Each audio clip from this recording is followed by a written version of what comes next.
Hunt with math problems మనం start చేసుకుంటున్నాము. So ఇక్కడ చూడండి, మీకోసం ప్రతి ప్లేస్ దగ్గర 7 స్పాట్స్ ఉంటాయి. ఆ 7 స్పాట్స్ లో ఇదిగోండి ఇలా క్వశ్చన్స్ రాసి ఉంటాయి. ఇక్కడ 3 ఉంటాయి, కానీ నెక్స్ట్ నుంచి ఒకటే ఉంటుంది క్వశ్చన్ పేపర్. ఓకే, దానిలో ఒక క్వశ్చన్ ఇస్తాం, మీకు మ్యాథ్కి సంబంధించింది ఒక క్వశ్చన్ ఇస్తాం.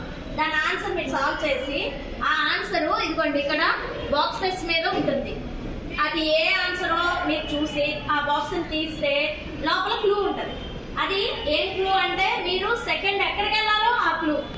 ఓకేనా, అర్థమవుతుందా? మళ్ళీ అక్కడికి వెళ్ళినాక మీకు ఒక క్వశ్చన్ ఉంటుంది, దాంట్లో ఒక మ్యాథ్ ప్రాబ్లం ఉంటుంది, దాన్ని సాల్వ్ చేయాలి. మళ్ళీ అవి ఆన్సర్స్ ఈ బాక్సెస్ మీద ఉంటాయి. ఆ బాక్స్ కింద ఒక క్లూ ఉంటుంది. అట్లా మీరు 7 స్టెప్స్ వేస్తే మీకు ట్రెజర్ దొరికింది. ఓకేనా? ఓకే, అర్థమైందా? ఏంటిది గేమ్ పేరు?